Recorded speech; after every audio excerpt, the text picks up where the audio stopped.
Testing. Alors, on a un problème de son. 1, 2. C'est mieux? Alors, merci à tous de vous être déplacés aujourd'hui pour venir rendre un dernier hommage à Mme Tremblay. Aujourd'hui, ça va être simple, comme on aurait aimé que ça se passe. On va avoir un témoignage de sa fille Isabelle qui va venir parler de sa maman.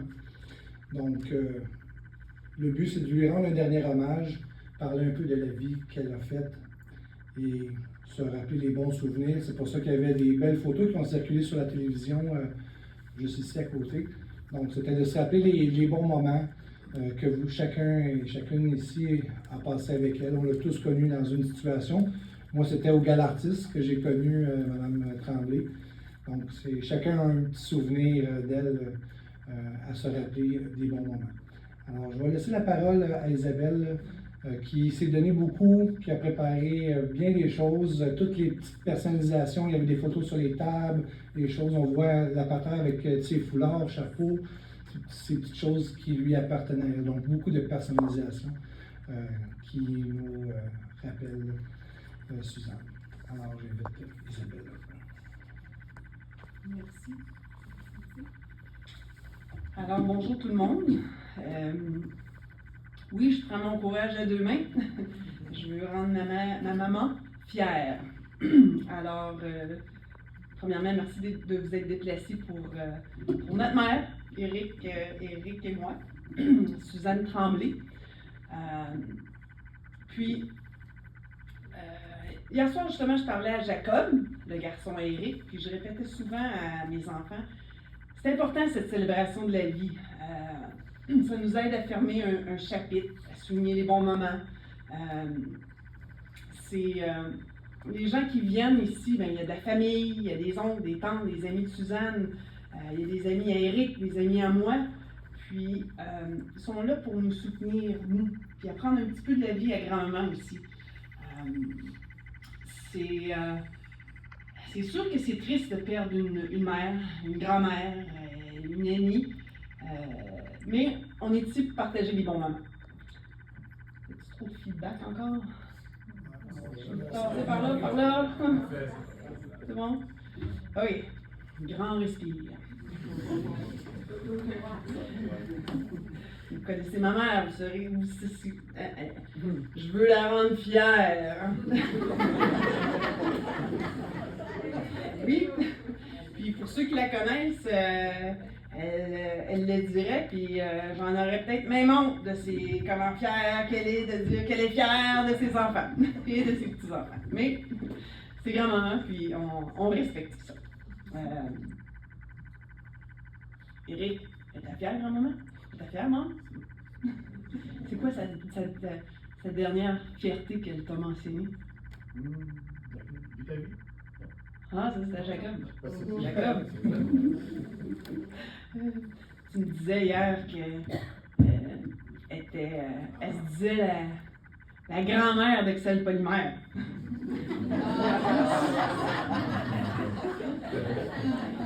Elle était fière. C'était important pour elle d'être là, justement, à la conférence de presse. C'est une annonce d'un agrandissement, c'est ça? Elle n'arrêtait pas d'en parler. Parce que. Vous êtes sûr que c'est pas trop fatigant, la fille? C'est correct, c'est plus toi que ça fatigue. Parce que ma mère, elle a, dans la dernière année et demie, elle a passé un an et demi au Mexique, puis est revenue à la fin avril. Elle a passé quelques semaines chez moi, à Ottawa. Puis c'était super important. Elle l'avait dans son calendrier. Elle m'en parlait régulièrement. Je veux être là, je veux pas manquer ça, je veux. En même temps, en étant chez nous, elle se cherchait un endroit pour vivre, pour avoir son pied à terre. Ma mère était très indépendante. Alors, elle avait choisi Chambly. Elle avait déjà eu une maison ici pendant quelques années. Puis, elle est attirée par Chambly. Elle aime la ville, elle aime le coin, elle aime le lac.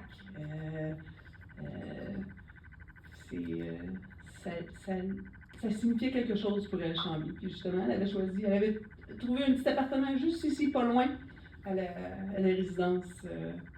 Alors, si vous vous demandez pourquoi on est ici, c'est pour ça. J'étais très surprise et contente de voir toutes les réponses sur Facebook. Ça fait vraiment chaud au cœur. Vous me faites aussi découvrir ma mère à travers ces messages-là. Je ne savais même pas qu'elle avait joué la procureure de la Couronne dans un film de Montréal. Hein?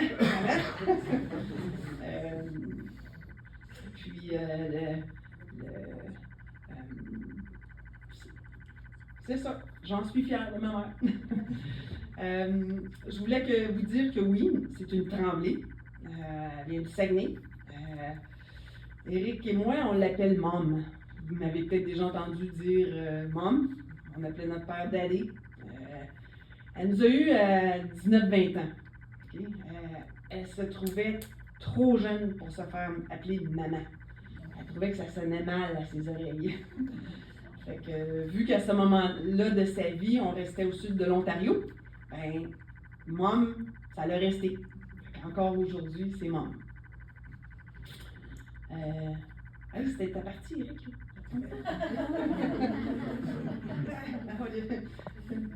Ma mère, c'était une femme forte, autonome, très indépendante. Elle était très fière de sa personne. Je l'ai entendu de plusieurs personnes ici. Là. Puis, mon texte n'est peut-être pas tout en ordre, là, mais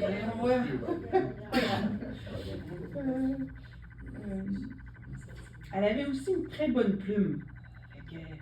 C'est important que mon texte soit à point. Merci Sarah de m'avoir relu et d'avoir corrigé.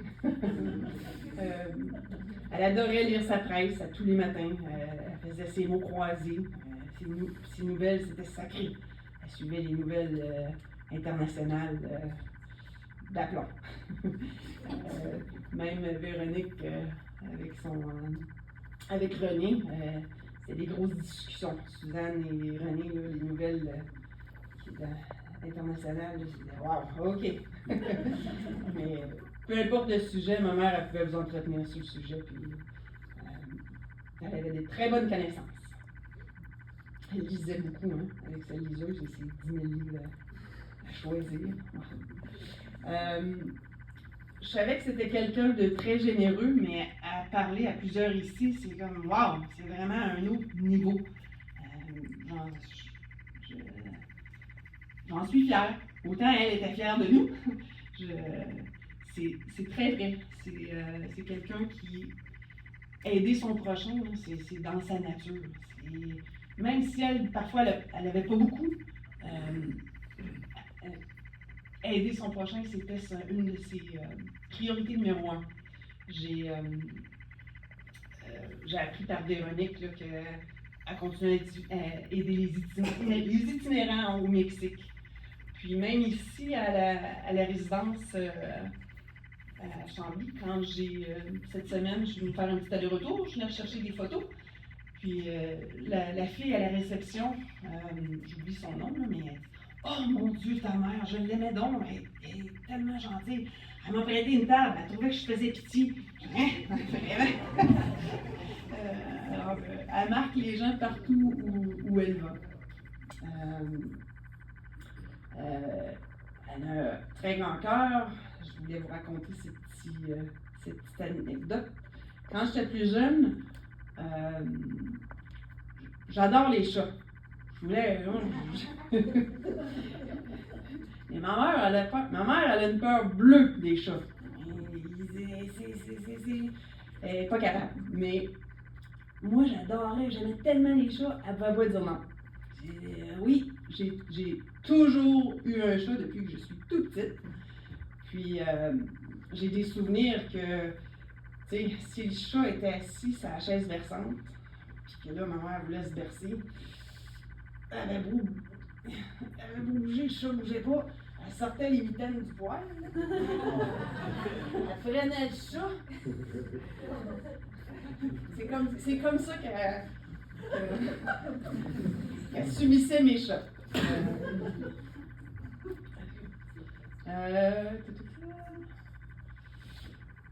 Une autre petite anecdote. Pauline va sûrement s'en souvenir. Es-tu encore ici, Pauline? Elle travaillait avec. C'est une amie à ma mère à Saint-Damien. Ma mère, elle a travaillé à la polyvalente de Saint-Damien dans les années 80, je pense. C'est l'école où est-ce que Eric et moi, on allait. Elle planifiait des cours aux adultes. En fond, ça rejoint sa personnalité, hein, aider, trouver, puis elle était très active. Puis, ça faisait donc une fierté de se faire dire « Mon Dieu, ta fille te ressemble! » Dans les corridors, les enseignants avaient de la misère à nous différencier selon la démarche, c'était-tu moi ou c'était ma mère. Et crime! Elle avait l'air jeune, puis ça la flattait tellement, mais des fois, je voulais me cacher. Mais là, je comprends. C'est le fun de se faire dire qu'on a l'air jeune de temps en temps. Ma mère avait beaucoup d'opinions, hein? Ma mère, c'est maman. Elle avait beaucoup de passion aussi. Quand elle embarquait dans quelque chose, elle n'embarquait pas à moitié. Elle avait comme hobby pendant quelques années le club de photo. Je ne savais pas pendant combien d'années, mais je l'ai su tantôt, pendant au moins 9 ans. Puis, quand elle embarque dans quelque chose, elle embarque pas à moitié, elle est devenue la présidente du club pendant 9 ans de temps. J'ai rencontré tantôt le vice-président, je ne sais pas s'il est encore ici, mais merci beaucoup. Puis, c'est juste un exemple comment est-ce que ma mère se donne. Puis j'ai apporté quelques photos. C'est elle qui a pris les photos ici que vous voyez dans les cadres. J'en ai apporté 3. Même la photo de Léa qui est sur le. Je ne sais pas si vous l'avez vu, qui est toute petite. C'était ma mère qui l'avait pris. Ce sera pas long, Eric, c'est trop long?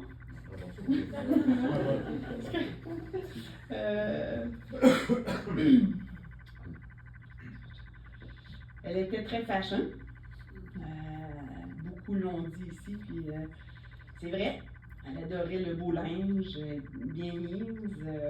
Puis autour de la salle, j'ai eu beaucoup d'aide. Merci mes amis, j'ai eu beaucoup de support. Vous voyez ses foulards, chapeaux, comme Eric le dit.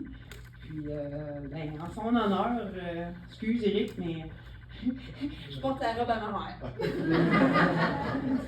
Et son foulard, et son bracelet, et son.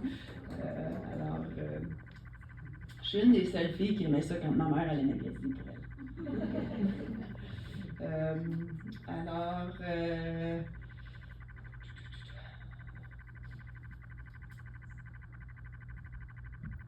Dernière petite anecdote avant que je passe la parole à Alice. Quand elle venait chez nous, là, ça prenait des projets. Ça en était un puis un autre. Ouais. Elle avait toujours quelque chose à réorganiser dans ma maison. Jardiner, magasiner, elle se lâchait juste chez nous. Puis elle utilisait beaucoup l'aide de mes amis, Jen, tout ça. Tout ce que j'avais à faire, c'est que je sortais ma carte de crédit. Vas-y. Mais ça m'arrangeait bien, dans le fond. Moi, je faisais d'autres choses. Mom était très indépendante, comme je l'ai dit, et à la fin, sur son lit d'hôpital, mais dans le fond, je pourrais partager avec vous. Hein. Ça s'est passé très vite. Quand j'ai eu l'appel le mercredi, elle s'était effondrée dans la salle d'attente. Une hémorragie au cerveau, ça a pris 2-3 jours. Là, puis, ça leur a pris des mesures agressives pour réverser la situation. C'est pas quelque chose que ma mère voulait. Elle est indépendante, puis se faire vivre, c'est pas ce qu'elle voulait. Mais sur son lit d'hôpital, quand ces décisions-là se sont prises, ou quand j'ai eu la discussion avec le médecin, puis eux connaissent pas ma mère, puis OK, qu'est-ce qu'on fait, puis que je leur décris ma mère, puis que oh non, ma mère est très indépendante,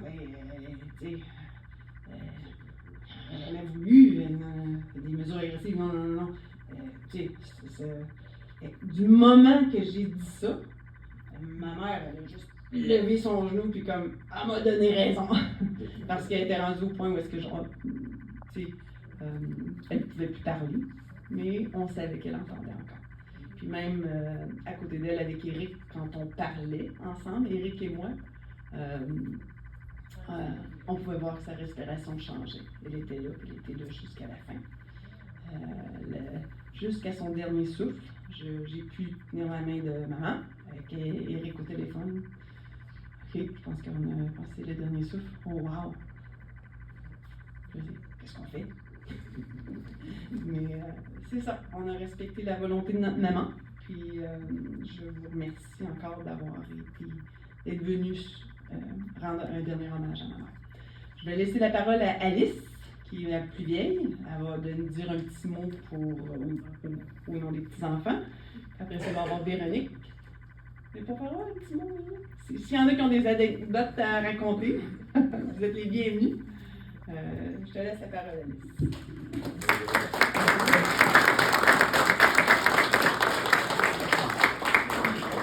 Allô? Est-ce que vous m'entendez? OK. Quoi d'autre que je peux dire? On a déjà dit tout. Vraiment, Suzanne. La grande dame du théâtre. Comme je disais dans mon cœur, c'était toujours elle avec qui je parlais après que je finissais la journée à l'école. Je faisais mon improvisation, j'allais à mon club de théâtre. Et c'était toujours elle qui aimait écouter, puis elle en parlait à chaque fois, à chaque été qu'on passait ensemble. Elle disait, qu'est-ce que tu as fait cette année? Quelle pièce as-tu participé dedans? Qu'est-ce que tu as fait? Dis-moi tout. Elle aimait toujours le théâtre. Pour elle, c'était toujours le théâtre. La vie, c'était le théâtre. La vie, c'était son jeu. Elle aimait ça. C'est pour ça qu'elle a choisi Chambly. Chambly, c'était une ville romantique pour elle. Elle voyait ses livres de romance. Comme si elle aime beaucoup rire. Elle avait toujours des histoires d'une grande romance, une grande échappe romantique. Elle aimait ça, penser à ça, parler avec tout le monde. Tout le monde qui l'écoutait, même si elle l'écoutait pas, elle disait son histoire. Excusez, je t'aime grand-maman. Mais c'était toujours comme ça avec elle. Et même si on n'était pas toujours au même niveau, même si on avait des choses qu'on n'agréait pas avec. Excuse, mon français est terrible. Mais on avait des choses, on était en désagrément, on s'aimait quand même. Toujours, à la fin de la journée, grand-maman nous aimait, elle était fière de nous, même si à chaque jour, elle ne disait pas, elle ne savait pas comment le dire, elle était fière de nous tous. Puis c'était la grande dame de théâtre. On était partie de son jeu, et maintenant son jeu est fini, et on est ici pour la mémorialiser pour toujours. Puis elle adorait quand les gens parlaient d'elle. Elle adorait quand les gens la voyaient puis disaient waouh, c'est une belle femme. Elle était grande, toujours grand mode, fashion. Et donc, j'imagine dans mon cœur qu'elle est ici avec nous, elle est assise sur ces chaises-là, puis elle nous écoute, elle écoute quand on parle d'elle, puis elle dit oui, c'est vrai. On t'aime grand-maman, puis merci à tous d'avoir venu ici. Excusez. Merci à tout le monde et c'est ça. Merci.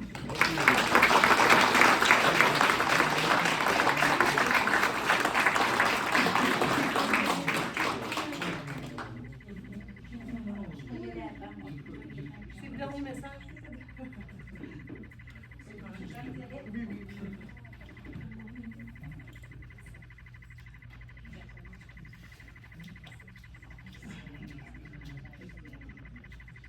Bonjour à vous tous, peu importe d'où vous venez.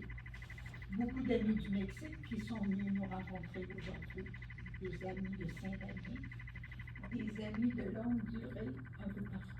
Alors, puis l'ancienne famille de Suzanne, entre autres sa sœur, qu'on n'avait pas vue depuis des années, et la nièce de Jacques Blais. Alors, ça a été une partie de sa vie, Elisabeth. Je sais que je ressemble. Un petit mot très court. Là. Mon vécu avec Suzanne, ma belle-sœur. Premièrement, elle rencontre mon frère Léonard. Deux beaux enfants arrive dans sa vie.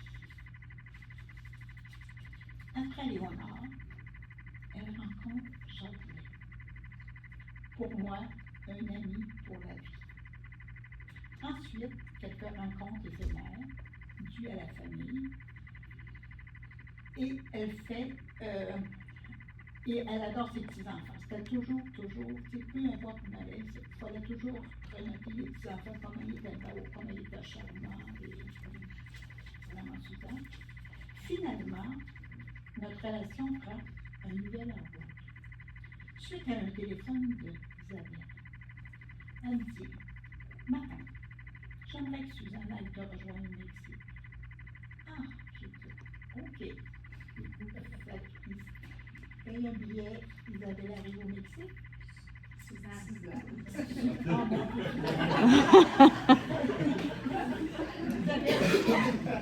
Alors, Suzanne arrive au Mexique. La première année, on doit dire que l'adaptation fallait faire attention. Isabelle avait le billet un petit peu plus tard, un petit peu plus tard, un petit peu plus tard. Finalement, c'est devenu son pays d'adoption. Puis elle a créé ses repères, puis que d'amis dans ce coin du Mexique. Suite à la levée des restrictions à cause de la COVID, elle vient s'installer au Mexique pour 1 an et demi. Elle a à cœur son environnement, aide de M. Guatemala, qui a un restaurant. Elle voit la beauté des fleurs, elle voit la beauté de l'environnement, elle s'arrange pour que ce soit propre partout. Puis, elle nourrit 2 itinérants qu'elle appelle ses frères. Et je dois dire que c'est vrai. Maintenant, nous nous souhaitons un merveilleux voyage. PS, tenez-vous contre.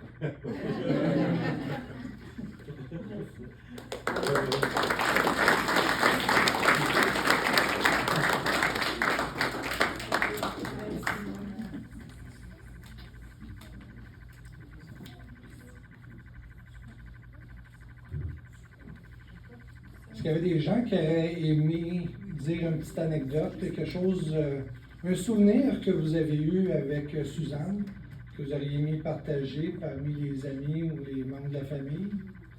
Je sais que c'est gênant un petit peu, hein, de le dire.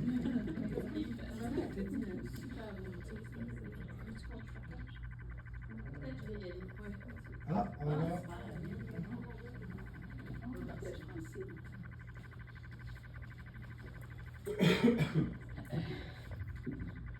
Moi, Suzanne, je l'ai connue dans un bar. C'est un peu spécial, mais je trouvais qu'elle était tellement belle. Puis moi, je suis une fille, quand je vois une belle femme, je suis capable de le dire. Fait que je suis allée la voir, puis j'ai dit, mon Dieu, t'es donc bien belle. Puis elle nous avait remarqué, moi et mon conjoint, puis elle disait, vous êtes donc un beau couple.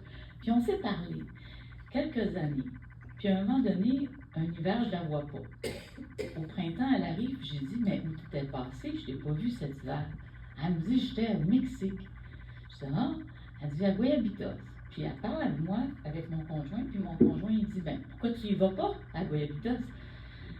Et là, je dis, elle partait en novembre. Alors j'ai pris le même avion qu'elle et je suis allée demeurer à côté d'elle. Alors on a été 3 ans côte à côte.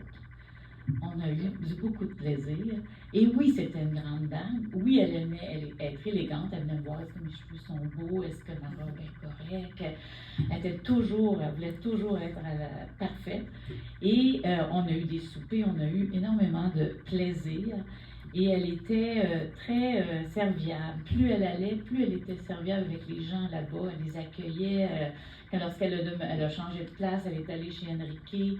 Et là, elle aidait les gens qui arrivaient, elle les accueillait, il manquait une cafetière, elle s'occupait d'en trouver une. Elle a vraiment été très, très serviable pour les gens qui étaient là-bas. Et elle était heureuse là-bas. Et oui, elle aimait sa famille. Oui, elle parlait de ses petits-enfants. Moi, j'ai entendu parler de tout le monde. J'avais pas de visage. Des fois, j'en avais avec des photos, mais j'ai entendu parler de tout le monde. Ça va être un grand vide. Je sais que je retourne au mois de novembre à Guayabitos et je vais la chercher dans les rues parce qu'on la croisait partout. à la plage, dans les rues, au restaurant. Quand on avait des soupers au restaurant, on dansait toujours un rock'n'roll ensemble. Elle aimait beaucoup danser. On dansait beaucoup. Donc, ça va, je sais que je vais la chercher. Mais bon, ça va être des beaux souvenirs et je ne l'oublierai jamais.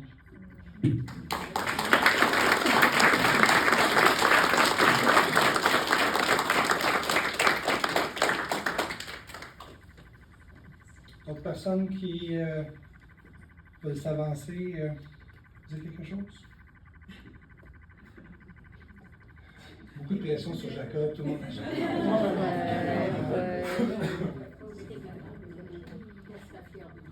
Le pire, c'est que Jacob, il arrête jamais de parler là-dessus.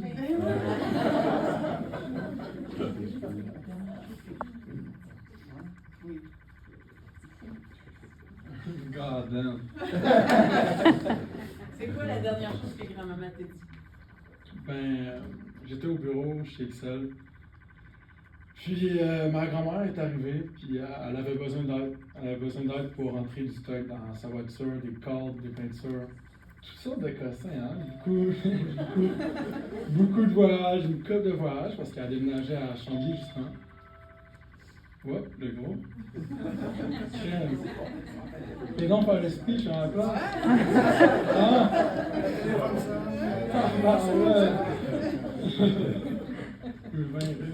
Puis, fait, quand on descendait à sa voiture pour le dernier voyage, j'ai dit, hey, grand-mère, après, tu sais, je ne me rappelle plus les mots que j'ai utilisés, mais j'ai demandé, après toute sa vie, sa sagesse, ses histoires, ses aventures, c'est quoi la dernière phrase ou le dernier legacy qu'elle voulait donner de son apprentissage, de son histoire, I guess.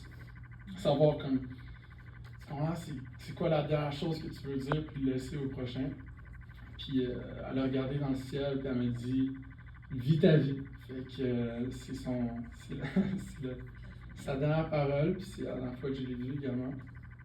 Fait que, au début, j'ai entendu ça, genre, vis ta vie. Ça veut dire quoi, vis ta vie, au final? Genre, vis ta vie, c'est ça le secret, tu sais. Je me demandais, hein, puis plus j'y pense, plus ça fait du sens, puis au final, tu sais, on a une vie, puis on est là, puis il faut la vivre au maximum. Il faut dire aux personnes qu'on aime, qu'on les aime, il faut passer du temps, puis je pense qu'il y a beaucoup de réflexion derrière cette phrase, puis voici mon dernier mot.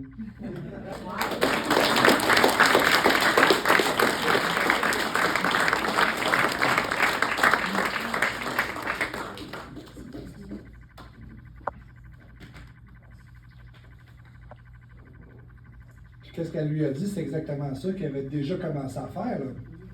Puis sa vie, là, Jacob, à l'âge qu'il a, il avait déjà vécu. Il a fait pas mal plus de choses que bien du monde ici qu'en 60 quelques années. Donc, oui, c'est vrai, c'était bon. Moi, les souvenirs, comme je dis, je l'ai rencontré une seule fois. Puis c'était au Gala Artiste. Peut-être des gens qui connaissent, c'était l'émission des célébrités qui gagnaient un prix pour des téléromans, des choses de la télévision québécoise. Et puis, Eric m'avait dit, j'avais invité Eric et Nancy, puis il me disait, hey, maman, elle aimerait ça venir. Okay. Tu sais, moi, j'invite des jeunes, on veut que ça soit, c'est des figurants. Donc, c'est des personnes qui prennent des places, quand vous êtes assis dans la salle. Si vous levez à l'autre toilette, il faut que quelqu'un prenne la place pour que la salle soit toujours pleine. C'était ça le rôle des figurants que j'engageais et que j'amenais là-bas pour boucher les trous, on va ça des seat fillers. Donc, puis là, il me dit, ma mère va venir. Moi, tu sais, j'ai l'idée de ma mère, là, je me dis, ouais, c'est parce que, mais, tu sais, quand tu vois sa mère arriver, tu dis, voilà, aucun problème, là, une belle madame, elle restait bien. Puis, bon, elle faisait pas son âge non plus. Fait que, bon, il n'y avait pas de problème, mais tu sais, sur le coup, tu dis, ma mère va venir, ah, ok. C'est tous des jeunes là, qu'on avait, mais finalement, un peu comme son ami a mentionné, j'ai pensé à la même chose, vraiment une belle madame, là, puis j'ai regardé la photo de son finissante, avec son chapeau de finissant. C'était vraiment une belle dame jusqu'à la fin, là, carrément. Donc, j'ai parlé quand même un petit peu avec elle lors du souper avant le gala, mais c'était vraiment quelqu'un intéressante à parler. Tu vois, c'est une personne cultivée, c'est pas Elle dit elle a tellement lu de livres ou ces choses-là.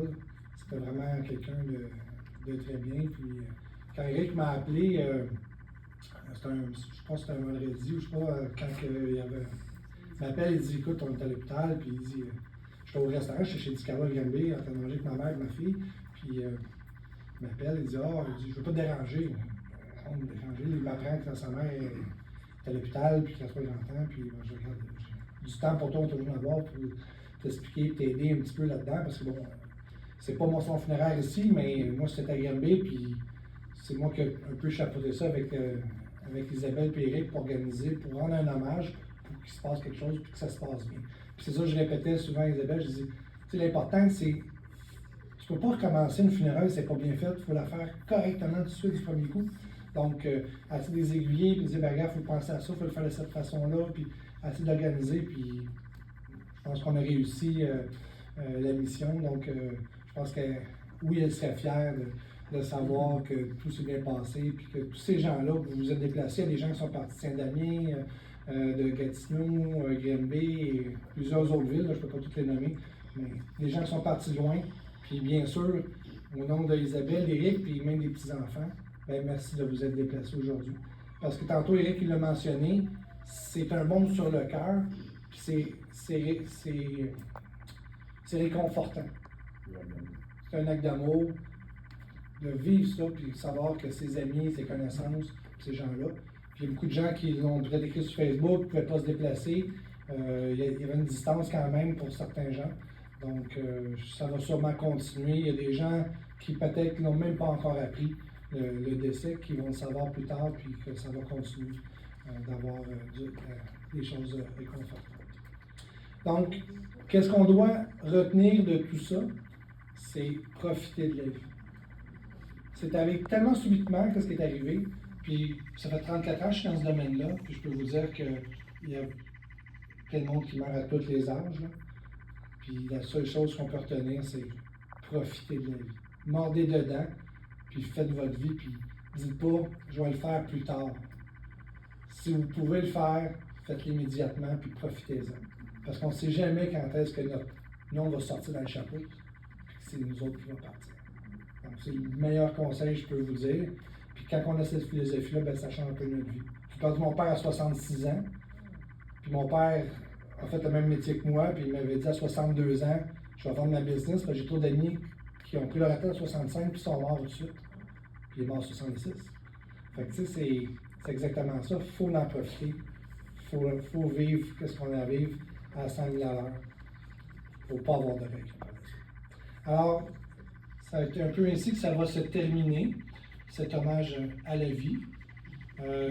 Merci Isabelle pour le beau texte et la belle préparation qui a été faite.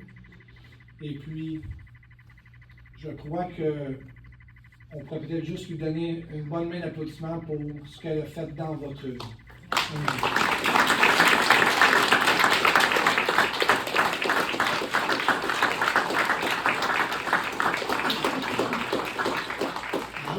Pour que vous sachiez, premièrement, il y avait un petit registre ici à l'entrée. Peut-être qu'il y en a qui ne l'ont pas vu. Vous pourrez écrire un petit message si vous voulez laisser. Ça va rester aux enfants. Il y a des signets aussi, petites photos souvenirs qui sont juste à côté, que vous pouvez partir avec. Et l'urne qui est ici, le nom de l'urne, ça s'appelle Roots. Pourquoi Roots? Racine. C'est un arbre qui va en sortir de cette urne-là un jour. Donc cette urne-là sera plantée. Il y a un arbre qui va pousser. La poussière d'os qui est dedans va nourrir les racines. Et l'arbre qui va pousser, dans le fond, c'est elle qui va vivre, si on peut dire, dans cet arbre-là un jour. Donc, c'est pour ça que la forme de l'urne peut sembler spéciale. Le brun autour, c'est du café qui est compacté. Donc, c'est un eau qui est biodégradable, qui est écologique, comme le procédé d'aquamation qui avait été fait avant. Donc, juste que vous sachiez qu'est-ce qui va en arriver. Alors, par la suite, quand on va quitter la salle ici, je vais vous inviter à venir poser un dernier geste. Vous pouvez vous approcher et venir toucher l'urne une dernière fois, en posant la main comme une caresse que vous auriez voulu lui faire, ou en faisant un signe de quoi pour votre confiance. Et par la suite, c'est une femme qui aimait quand même la fête, un peu comme Eric. Et vous êtes tous invités, bien sûr, à une petite salle. Donc, tout droit ici, il y a une petite salle de réception. Vous allez prendre une petite bouchée avec du vin. Donc, vous êtes tous invités à venir faire un tour, continuer à fraterniser avec la famille par la suite. Donc, en tour de rôle, vous pouvez vous approcher, venir toucher l'urne et passer à la salle. Et les gens qui devront nous quitter et faire de la route, parce qu'il y en a qui peut-être qui sont à 3 heures de route ou plus, qui vont partir par la suite, mais bien sûr, on vous demande d'être très prudent sur les routes à votre retour. Merci à tous encore de vous être déplacés aujourd'hui.